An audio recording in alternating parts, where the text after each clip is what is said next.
અગ્નિ મહાપુરાણની કથાને આગળ વધારીએ. ભાગ 36મો, અધ્યાય 223મો, રાષ્ટ્રની સુરક્ષા. શ્રી પુષ્કર કહેવાને લાગ્યા કે રાજાએ રાજ્યની કે પોતાના રાષ્ટ્રની રક્ષા માટે પ્રત્યેક ગામના એક અધિકારી નિયુક્ત કરી લેવા જોઈએ. તેની ઉપર 10 ગામોને 100 ગામોના અધિપતિઓની નિમણૂક કરી લેવી જોઈએ.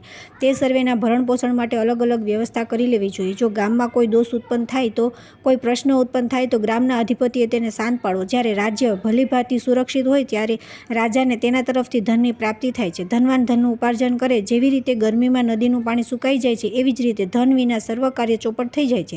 સંસારમાં પતિત અને નિર્ધન મનુષ્યમાં કોઈ અંતર રહેતું નથી. ધનહીનની સ્ત્રી પણ તેને આધીન રહેતી નથી. જેથી રાષ્ટ્રને પીડા પહોંચાડનાર, તેને કંગાલ બનાવનાર રાજા અધિક કાળ સુધી નરકમાં નિવાસ કરે છે. જેવી રીતે ગર્ભવતી સ્ત્રી પોતાના સુખનો વિચાર છોડી ગર્ભના બચ્ચાને સુખ આપવાને યત્ન કરે છે, તે એવી જ રીતે રાજાએ પણ સદા પોતાની પ્રજાનું રક્ષણ કરવું જોઈએ. જેની પ્રજા સુરક્ષિત નહીં હોય તે રાજાના યજ્ઞ અને તપથી શું લાભ? માટે પ્રજાનું સુપેરે જતન કરવું. બ્રાહ્મણો પાસે કોઈ કર લેવો નહીં. રાજાથી સુરક્ષિત રહીને બ્રાહ્મણે પ્રતિદિન ધર્મનું અનુષ્ઠાન કરવું. શિલ્પકારોએ મહિનામાં 1 દિન પરિશ્રમ વિના કેવળ ભોજન કરીને રાજાનું કામ કરવું. એ જ પ્રમાણે બીજા લોકો પણ જે રાજ્યમાં રહીને પોતાની પરિશ્રમમય આજીવિકા ચલાવે છે, તેઓએ મહિનામાં 1 દિન રાજાનું ને રાજ્યનું કાર્ય કરવું જોઈએ. ત્યાર પછી આવે છે અધ્યાય 224મો, અંતઃપુર સંબંધમાં. શ્રી પુષ્કર કહેવાને લાગ્યા કે હવે હું અંતઃપુર સંબંધમાં વર્ણન કહું છું. ધર્મ, અર્થ અને કામ એ 3 પુરુષાર્થ ત્રિવર્ગ કહેવાય છે. તેથી એકબીજાની રક્ષા કરતા સ્ત્રીઓ સહિત રાજાઓએ તેમનું સેવન કરવું જોઈએ. ત્રિવર્ગ એક મહાન વૃક્ષ સમાન છે. ધર્મ તેની જળ છે, અર્થ તેની શાખાઓ છે અને કામ તેનું ફળ છે. મૂળ સહિત એ વૃક્ષની રક્ષા કરવાથી જ રાજા ફળનો ભાગી બને છે. સ્ત્રીઓ કામને આધીન હોય છે. તેઓને માટે રત્નોનો સંગ્રહ થાય છે. આહાર, મૈથુન અને નિંદ્રા એમનું અધિક સેવન નિષિદ્ધ છે, કેમ કે તેનાથી રોગ ઉત્પન્ન થાય છે. સદવર્તન કરનારી સ્ત્રીને જ અંતઃપુરમાં રાખવી. જે સ્ત્રીનું આચરણ દુષ્ટ હોય, તે પોતાના સ્વામીની ચર્ચા પણ પસંદ ન કરતી હોય, બલકે અનેક શત્રુઓ સાથે એકતા સ્થાપિત કરે, ઉદંડતાપૂર્વક ગર્વ ધારણ કરે છે ને સ્વામીનો લગીરે આદર કરતી નથી, તેમજ સ્વામીને જોતા જ મોં ચઢાવીને બેસી જાય છે, તેવી સ્ત્રીઓનો ત્યાગ કરીને અનુરાગિણી સ્ત્રીનું સેવન કરવું જોઈએ. અનુરાગવતી સ્ત્રી સ્વામીને જોતા જ પ્રસન્નતાથી ખીલી ઉઠે છે, વાતચીતમાં ભાગ લે છે અને સત્ય વચન બોલે છે. સ્વામીનો સ્પર્શ પામી તે સુખ અનુભવે છે. સ્વામી પાસે થોડું મળે તો પણ પ્રસન્ન રહે છે અને કજિયા કંકાસ કરતી નથી. સ્વામીનું નામ સાંભળતા જ આનંદ વિભોર બની જાય છે અને તેમનો વિશેષ આદર કરે છે. રાજાએ પોતાના સુગંધાદી ગુણોથી સ્ત્રીઓને વશીભૂત કરી સદા તેમનું રક્ષણ કરવું. ક્યારેય પણ સ્ત્રીનો વિશ્વાસ ન કરો. ખાસ કરીને પુત્રની માતા ઉપર તો બિલકુલ વિશ્વાસ ન કરો. સારી રાત સ્ત્રીના ઘરમાં સૂવું નહીં, કેમ કે તેમને આપેલો વિશ્વાસ બનાવટી હોય છે. ત્યાર પછી આવે છે અધ્યાય 225મો, રાજાનો ધર્મ. શ્રી પુષ્કર કહેવાને લાગ્યા રાજાએ પોતાના પુત્રની રક્ષા કરવી જોઈએ તથા તેને ધર્મશાસ્ત્ર, કામશાસ્ત્ર, અર્થશાસ્ત્ર અને ધનુર્વેદની શિક્ષા દેવી જોઈએ. સાથે અનેક પ્રકારના શિલ્પોની પણ શિક્ષા આપવી જોઈએ. ક્રોધી, લોભી તથા અપમાનિત પુરુષોની સંગતથી તેને દૂર રાખવો જોઈએ. જ્યારે પુત્ર સંપૂર્ણ શિક્ષિત બને ત્યારે તેને સર્વ અધિકારીઓમાં નિયુક્ત કરવો જોઈએ. મૃગિયા, મદ્યપાન અને જુગાર એ રાજ્યના નાશ કરનારા દોષો છે. રાજાએ તેનો પરિત્યાગ કરવો જોઈએ. રાજાએ પોતાનું કોઈ પણ કાર્ય પૂરું થયા પછી બીજાને જાણ કરવી. દિવસે સૂવું, વ્યર્થ રખડવું અને કટુભાષણ પોતાનું છોડી દેવું જોઈએ. સુવર્ણની ખાણો અને કિલ્લાની મરામત કરીને જાળવણી કરવી જોઈએ. અયોગ્ય કાલ દુકાળના સમયે દુઃખી પીડિતને, સુપાત્રને, નગર અને દેશના લોકને વશ કરવા. પુરાણા શત્રુ, રાજ્યની સીમા પરના શત્રુને પોતાના બનાવેલા શત્રુ, એમ 3 પ્રકારના શત્રુ હોય છે. એ 3 પ્રકારના શત્રુઓ ઉપર રાજાએ વિજય મેળવવો જોઈએ. રાજાએ સમય પ્રમાણે કઠોર થવું અને કોમલ થવું. રાજા, મંત્રી, જનપદ, દુર્ગ, દંડ, સેના, કોષ અને મિત્ર એ રાજ્યના સંસર્ગમાં રહેવું જોઈએ. વિનયની રક્ષાથી રાજાને રાજ્યની પ્રાપ્તિ થાય છે. ગરીબ, અનાથ, વૃદ્ધ ને વિધવા સ્ત્રીઓનો નિર્વાહ તથા રક્ષણ કરવું. આ સારું એ કર્મ દેવ અને પુરુષાર્થને આધીન છે. એમાં દેવ અચિંત્ય છે, કિંતુ પુરુષાર્થમાં કાર્ય કરવાની શક્તિ છે. રાજાનું રાજ્ય, પૃથ્વી તથા લક્ષ્મીની ઉત્પત્તિનું એકમાત્ર કારણ પ્રજાનો અનુરાગ છે. ત્યાર પછી આવે છે અધ્યાય 226મો, પુરુષાર્થની પ્રશંસા. શ્રી પુષ્કર કહેવાને લાગ્યા બીજા શરીરથી ઉપાર્જિત કરેલ પોતાના કર્મનું નામ દેવ સમજી લો. જેથી મેઘાવી પુરુષ તો પુરુષાર્થને શ્રેષ્ઠ ગણાવે છે. દેવ પ્રતિકૂળ હોય તો તેનું પુરુષાર્થ નિવારણ થઈ શકે છે તથા પહેલાંના સાત્વિક કર્મથી પુરુષાર્થ વિના પણ સિદ્ધિ પ્રાપ્ત થઈ શકે છે. પુરુષાર્થ જ દેવની સહાયતાથી સમય પર ફળ આપે છે. દેવ અને પુરુષાર્થ એ બંને મનુષ્યને ફળ દેનારા છે. પુરુષાર્થ દ્વારા કરેલ ખેતીથી વર્ષાનો યોગ પ્રાપ્ત થતાં જ સમયાનુસાર ફળની પ્રાપ્તિ થાય છે. અતઃ ધર્માનુષ્ઠાનપૂર્વક પુરુષાર્થ કરે, આળસુ ન બને અને દેવનો ભરોસો કરીને બેસી ન રહેવું. સામ, દામ, દંડ, ભેદ, માયા, ઉપેક્ષા અને ઇન્દ્રજાલ એ 7 ઉપાયો બતાવેલા છે. સામ આદિ ઉપાયોથી આરંભ કરેલ સર્વે કાર્યો સિદ્ધ થાય છે. સર્વ પ્રકારના ઉપાયોમાં ધન શ્રેષ્ઠ માનવામાં આવે છે. દાનથી આલોક અને પરલોક બંનેમાં સફળતા પ્રાપ્ત કરે છે. એવું કોઈ નથી જે દાનથી વશમાં નથી આવતું. આમ સામ, દામ અને ભેદથી જે કાર્ય સિદ્ધ ન થઈ શકે તેને દંડના દ્વારા સિદ્ધ કરવું જોઈએ. દંડનો યોગ્ય માત્રામાં અને યોગ્ય સમયે જ ઉપયોગ થવો ઘટે એ ધ્યાન રાખવું ખૂબ જરૂરી છે. દેવતા આદિના નિમિત્તે ધ્રુત આદિની હવિષ્યાની ઘણી ધારા વરસાવવાના કારણે રાજાને વરુણ સમજવામાં આવે છે. રાજા પોતાના ક્ષમા નામક ગુણથી જ્યારે સંપૂર્ણ જગતને ધારણ કરે છે તે સમયે પૃથ્વીનું સ્વરૂપ જણાઈ પડે છે તથા ઉત્સાહ, મંત્ર અને પ્રભુ શક્તિ આદિના દ્વારા તે સર્વનું પાલન કરે છે જેથી તે સાક્ષાત ભગવાન વિષ્ણુનું રૂપ છે. ત્યાર પછી આવે છે અધ્યાય 227 અપરાધ પ્રમાણે દંડ. શ્રી પુષ્કર કહેવાને લાગ્યા કે હવે હું દંડ નીતિનો પ્રયોગ બતાવીશ જેનાથી રાજાને ઉત્તમ ગતિ પ્રાપ્ત થાય છે. તાંબાના કર્ષને કરશીલ નામ આપેલ છે. 250 પણનો પ્રથમ અપરાધનો દંડ, 500 પણનો મધ્યમ અપરાધનો દંડ અને 1000 પણ ઉત્તમ દંડ ગણાય છે. ચોરોની મારફતે જેમના ધનની ચોરી નથી થઈ તો પણ રાજા પાસે જઈ ખોટી ફરિયાદ કરી દે છે ત્યારે તેની કથની જૂઠી સાબિત થાય છે. તેની પાસેથી એટલા જ ધનની દંડના રૂપમાં વસૂલાત કરવામાં આવે છે.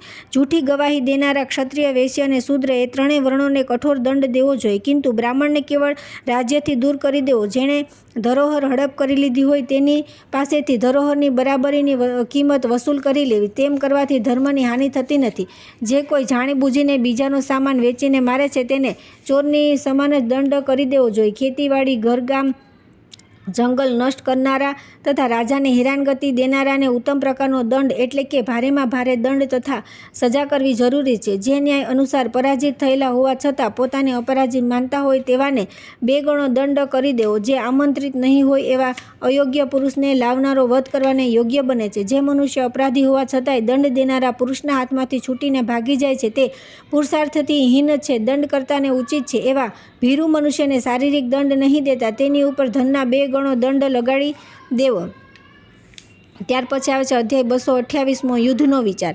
શ્રી પુષ્કર કહેવાને લાગ્યા જ્યારે રાજાએ સમજી લે કે કોઈ બલવાન રાજા દ્વારા મારા આશ્રિત રાજાને પરાજિત કરવામાં આવેલ છે તો તેણે સૈન્યને યુદ્ધ માટે તૈયારી કરવાની ને સામનો કરવાની તુરત જ આજ્ઞા આપવી જોઈએ. સૌથી પ્રથમ રાજાએ સારી રીતે સમજી લેવું પડે કે મારું સૈન્ય હૃષ્ટપુષ્ટ છે, શત્રુનો સારી રીતે સામનો કરી શકશે, મારી પાસે અધિક સૈન્ય મોજૂદ છે તથા હું મુલ્કની રક્ષા કરવાના માટે પૂર્ણ સમર્થ છું. એ પછીથી સૈનિકો જોડે શિબિરમાં પહોંચે. જે સમયે શત્રુના તરફથી કંઈ સંકટ આવ્યું હોય, દેવી અને માનવીય આદિ સંકટોથી તેનું નગર પીડાતું હોય ત્યારે યુદ્ધ માટે આગળ ધસી જવું. જે દિશામાં ભૂકંપ આવ્યો હોય, જેને કેતુએ પોતાના પ્રભાવથી દૂષિત કર્યો હોય તે દિશામાં જઈને શત્રુઓ પર આક્રમણ કરવું. જ્યારે સેનામાં શત્રુને નષ્ટ કરવાનો ઉત્સાહ હોય, યોદ્ધાઓમાં મનમાં સામેના શત્રુ માટે ક્રોધનો ભાવ પ્રગટ્યો હોય, શુભ સૂચક શરીરનું અંગ ફરકતું હોય, સુંદર સ્વપ્નો દેખાતા હોય તેમજ ઉત્તમ નિમિત્ત શોકન થતા હોય ત્યારે શત્રુના નગર ઉપર જોરશોરથી ચઢાઈ કરવી. ચતુરંગણી સેનાને યુદ્ધ માટે નિયુક્ત કરવી. જેમાં પાયદળની સંખ્યા અધિક હોય તે સેના સદા યુદ્ધમાં વિજય મેળવે છે. જો શરીરના જમણા અંગો ફરકે તો ઉત્તમ શકન જાણવા. પુરુષોનું જમણું અંગ શરીર ચિહ્નો રૂવાટા તથા ફડક આદિ શુભ ફલરૂપ જાણવા. ડાબા અંગના અશુભ જાણી લેવા. સ્ત્રીઓ માટે તેનાથી વિપરીત ફલ જાણવું. તેમનું ડાબું અંગ ફરકે તો શુભ જાણવું. ત્યાર પછી આવે છે અધ્યાય 229 શુભ અશુભ સ્વપ્નફલ.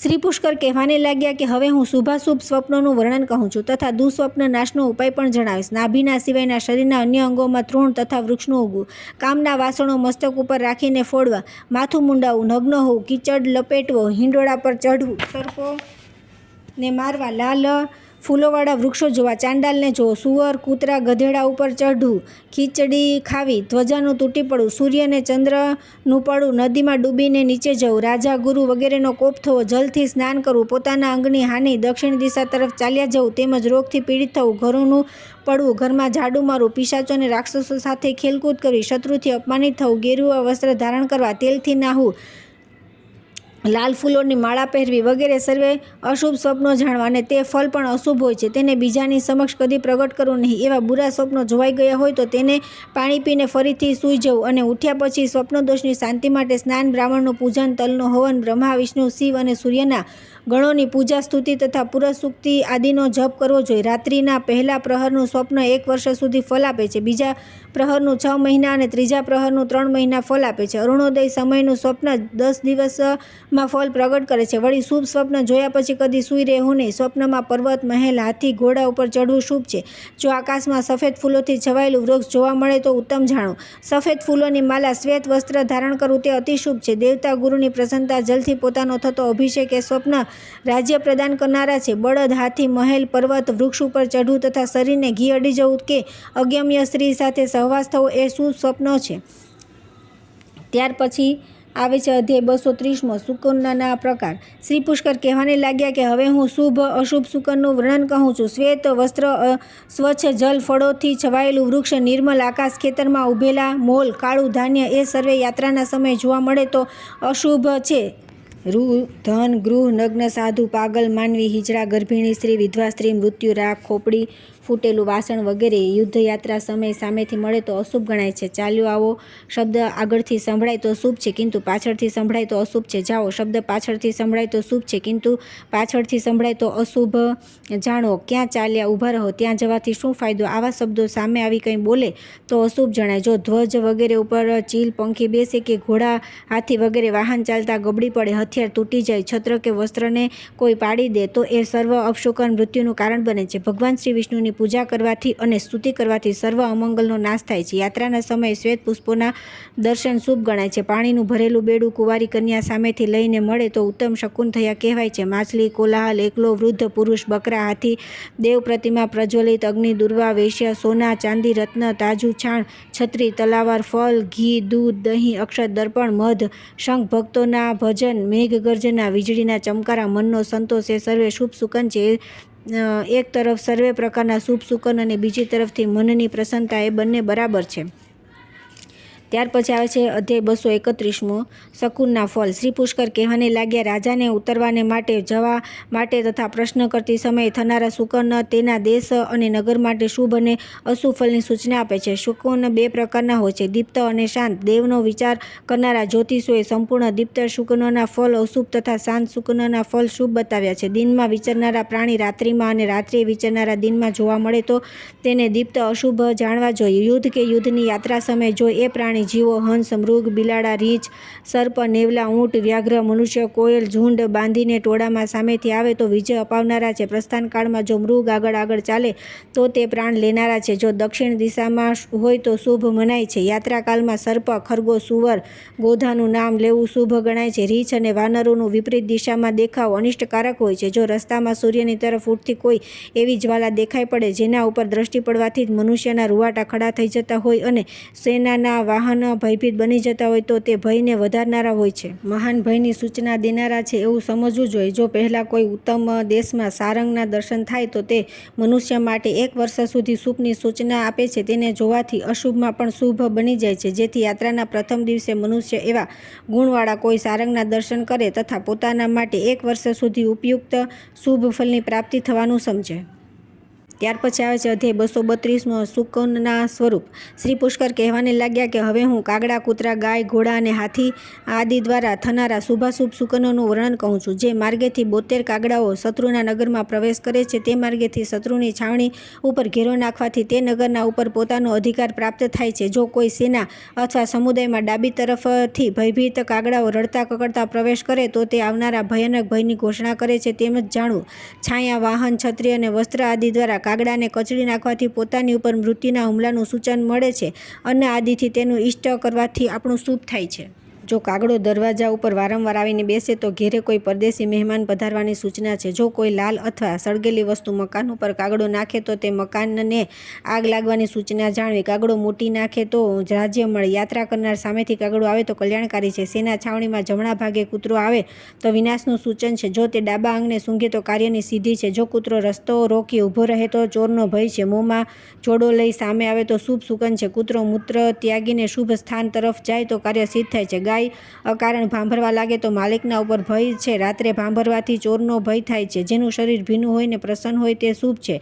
જીન કસેલા આપણા ઘોડે બીજાનું બેસવું, ઘોડાનું પાણીમાં બેસી જવું, એક જગ્યાએ ચક્કર મારવું અપશુકન છે. હાથી ગામમાં મૈથુન કરે તો દેશ માટે હાનિકારક જાણવું. હાથણી ગામમાં બચ્ચાને જન્મ દે તો રાજાનો વિનાશ જાણવો. લડનારા યોદ્ધા આનંદમાં હોય તો વિજય જાણવો. માંસાહારી જીવ યોદ્ધાનો તિરસ્કાર કરે તો વિનાશ જાણવો. પૂર્વ પશ્ચિમ દિશા પ્રસન્ન હોય તો શુભ જાણવું. ત્યાર પછી આવે છે અધ્યાય 233 યાત્રાનું મુહૂર્ત.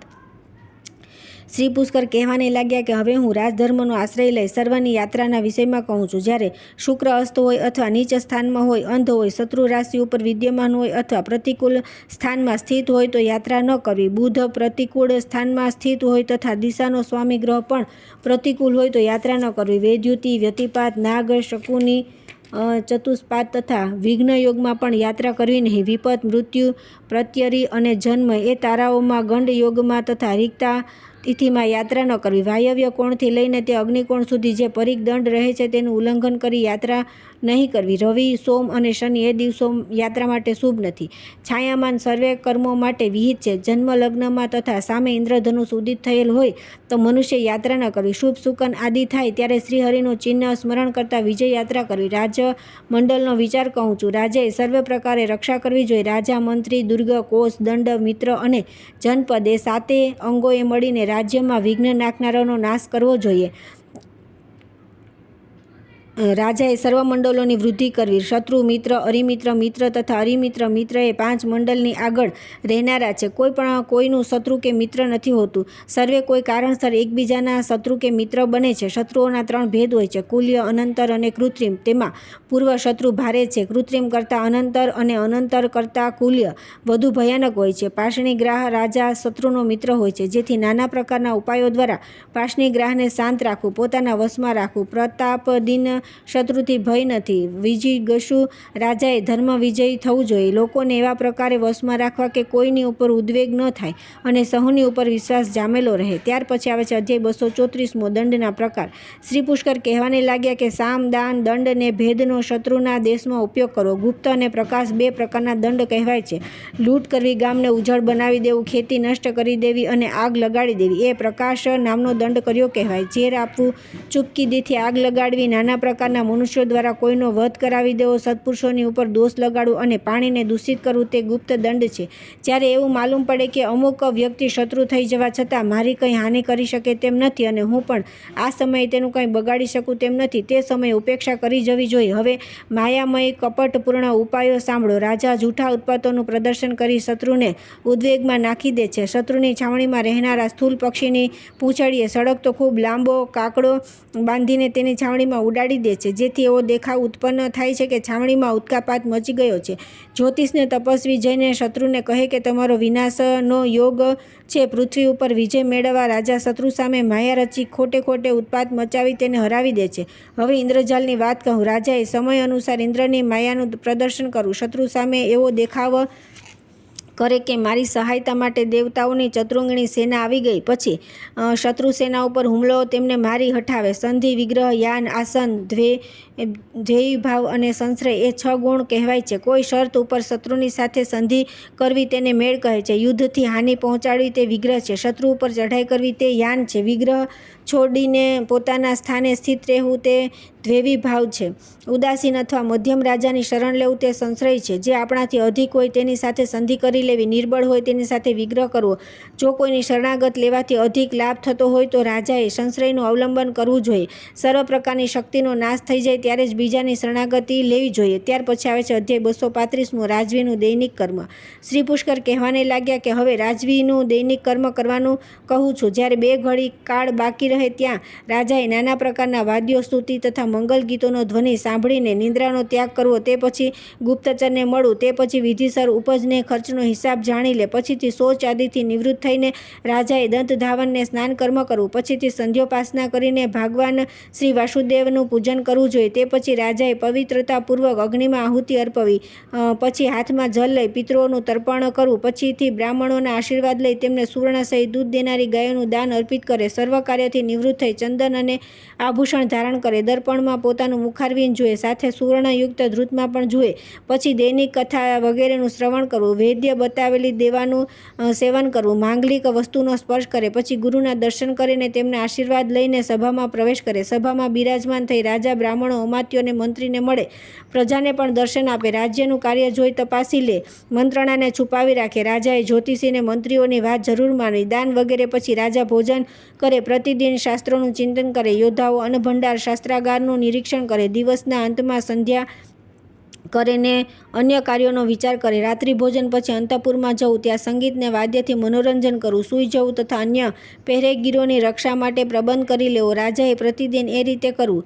ત્યાર પછી આવે છે અધ્યાય 226મો યુદ્ધના નિયમો. શ્રી પુષ્કર કહેવાને લાગ્યા કે હવે હું રણયાત્રાની નીતિ કહેતા સંગ્રામ માટેના ઉચિત કર્તવ્યોનું વર્ણન કરીશ. જ્યારે રાજાની યુદ્ધયાત્રા 1 સપ્તાહમાં થનારી હોય તે દિવસે પહેલાં ભગવાન શ્રી વિષ્ણુનું અને શંકરનું પૂજન કરવું જોઈએ, સાથે સાથે લાડુ વગેરેથી ગણેશનું પૂજન કરવું જોઈએ. બીજા દિવસે દિક્પાલોનું પૂજન કરી રાજાએ શયન કરવું જોઈએ. શૈયા ઉપર બેસી અથવા પહેલાં દેવતાઓની પૂજા કરી નિમ્ન અંકિત ભાવથી સ્મરણ કરે, હે ભગવાન શિવ, આપ 3 નેત્રોથી વિભૂષિત છો, રુદ્રના નામથી પ્રસિદ્ધ છો, વરદાન દેનારા છો, તેમજ વામન વિકટ રૂપધારી અને સ્વપ્નના અધિષ્ઠાતા દેવતા છો. આપને મારા વારંવાર નમસ્કાર છે. મને સ્વપ્નમાં એ બતાવો કે આ યુદ્ધમાં મારો વિજય છે કે પરાજય. એ મંત્રનું ઉચ્ચારણ કરવું જોઈએ. ત્રીજા દિવસે દિશાઓની રક્ષા કરનારા રુદ્રો તથા દિશાઓના અધિપતિઓનું પૂજન કરવું. ચોથા દિવસે ગ્રહો તથા 5મા દિને અશ્વિની કુમારોનું યજન કરવું. માર્ગમાં જે દેવી દેવતાના દેવાલય હોય કે નદી આદિ મળે ત્યાં વંદનથી પૂજન કરી લેવું ને મનોમન ઉચ્ચારવું કે હે દેવગણ, મારી પૂજા સ્વીકારી મને યુદ્ધમાં વિજય અપાવી મારા શત્રુનું મર્દન કરો. છઠ્ઠા દિવસે વિજય સ્નાન કરવું. 7મા દિને ભગવાન વામનનું